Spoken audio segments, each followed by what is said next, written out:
Hey guys, welcome back to our channel, The Life of V and Lila, and I'm Lila, and V will be doing her own video due to us having like COVID issues, me catching COVID from the hospital. Anyways, stay tuned so you can hear more about that. I just want to let you guys know I appreciate you all who's checked in on me since having these surgeries. I did not want to put makeup on my face today because I want you guys to see that I'm still really discolored from after losing all that blood, and I'm still trying to replace all of that and get myself back up to par and all the other issues I've been dealing with. I'm just over 2 weeks post-op. I don't even remember if I just said that or not. If I did, I'm so sorry. I really don't remember a lot of things anymore. Today is Thursday, and I actually have a follow-up with my neurosurgeon, so I will also make another video about that. I had my post-op yesterday for my surgery, and I have another one coming up again, and I will make a video of both of those coming up soon. So, today, I'm making another video because I need to tell you guys what happened to me. This is going to be about a car that got stolen from in front of my house. That was my car. Got stolen. The entire car is gone. Stolen. And I would tell you, like, how these police took us, like, as a joke. I found out who the person is. I confronted them. They swore up and down it wasn't them. And, you know, like, I'm going to insert some clips and videos of how I even knew any of this, thanks to all my neighbors that live around me and who gave me lots and lots of helpful information to even help me get this guy. It's a long story. So, I ended up going back to the hospital because I had a bowel obstruction. I got picked up by the ambulance because I was running a super high fever. I thought I was in sepsis. Comes to find out it was a bowel obstruction, and they were talking about general surgery needs to operate on me now, and it was completely hectic, okay? Well, I stayed in the hospital a couple more days. I got everything under control. They tried to put an NG tube through my nose. That failed, and they punctured my throat. My throat, oh God. Let me tell you, I've been drinking so much water, taking cough drops and everything, and my throat is still so sore because from the first two surgeries, mind you, they put the little incubation, whatever it's called, down my throat because of surgery. So I already went through that, then the NG tube puncturing, and then it was just a mess, okay? They were talking about I need a feeding tube. It was hectic, okay? It was hectic. And for those of you who don't know, I lost my dad 2 years ago to pancreatic cancer. I took him to UCSF in San Francisco. He had a surgery. It was like a 10-hour surgery. It was a lot longer than the doctors expected. They found a lot more when they opened him up. That was very hard to hear.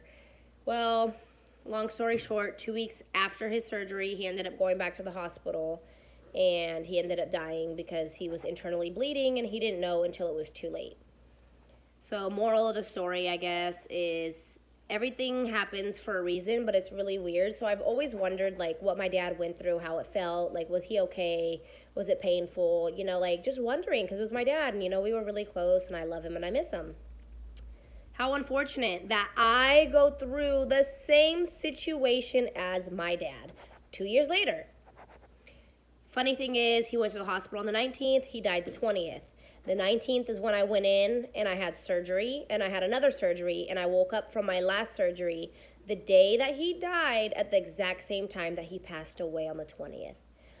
So at 1:30 a.m. is when I woke up from my second, that's my emergency surgery that I had the internal bleeding. I honestly thought I was dead, okay? Like, I thought I was dead. I seen the light. I seen my dad. I seen my best friend's grandma, which her name is Helen. She also passed away to cancer this last February. Last January. I'm sorry about that. That was really hard on them and everybody and me as well. But I seen them. So, you know, like, I thought I was, like, in heaven, like, reunited, basically. But I just remember hearing the doctors, they're trying to wake me up. And they're like, you made it. You made it through surgery. Like, you need blood transfusions still, but you made it. So that was really good to hear. Like, I guess I pulled through. It wasn't my time. But still, very scary moment for my mother, for my brother, who were there actually when my father had passed. So, sorry to scare you guys, but I mean, obviously that's what God wanted to happen to me, and it did. Like I said, I had 4 incisions, so I got cut all the way on the bottom, straight across. I got 1 incision on the right side, the left, and also through my belly button. I've been recovering pretty well for the most part after this last week, after my last bowel obstruction visit stay at the hospital, where I also tested positive for COVID. So I guess I caught COVID sometime between my first hospital stay after I had my second surgery. Luckily for me, I had no symptoms. I was like pretty much asymptomatic. I did have a fever, but I thought the fever was from the bowel obstruction, but I guess it had something to do with COVID. But anyways, no other problems besides that, so thank you, God, for that one. Okay, now I'm talking too much. You guys, stay tuned. This is about the car being stolen. I just wanted to give you guys a little update on my life, how things have been. I appreciate you if you've stuck around this long to hear my situation. I appreciate all you guys, like I said, for your support. I'm going to insert this clip coming up of what my neighbor told me. So if you guys look right across the street, there's a Honda parked there. That's also my car. And that guy on the bike actually went and talked to my neighbor asking about the vehicle. So what was really strange is that he went and rang my neighbor's doorbell and inquired about the vehicle. He takes off. He goes to the nearest car wash that you'd be able to see him turning into the parking lot over there to the far left. And that is when he turned back around and came back to actually talk to somebody working at my house. Well, long story short, my neighbor tells me after I tell him that the car was stolen that somebody came inquiring about that vehicle. So I go through my camera footage and I find out who it is. He was on a red bike, and as you see right now to the left, that is the police going back to run the license plate and everything on the vehicle. The police took me as a joke. They pretty much didn't do much and shit. Like, honest to God, I'm kind of mad. They're over there hiding behind my fence. They wanted to stay super far due to COVID. They were very rude officers and very poor quality of hospitality from them. Like, it was horrible. So anyways, I found the video of the guy, zoomed in all the way.